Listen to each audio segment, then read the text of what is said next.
Hi, I'm on Gough Island helping to get the house mouse eradication underway. Since we found the mice have been killing Gough seabirds by the millions, it has been Tristan's ambition to remove them. So I can't be happier that we're finally here. We're just waiting on the last team, bait and helicopters to arrive, and a decent spell of weather, and then we can get started. So wish us luck.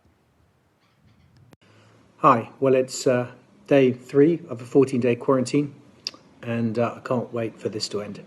But after that, we will be setting sail for Gough, and the Gough Island Restoration Programme will be right at the cusp of delivering the operation that should eradicate the invasive non-native mice, restore one of the world's greatest seabird colonies, and ensure that for millions of seabirds they have a safe nesting site for years to come.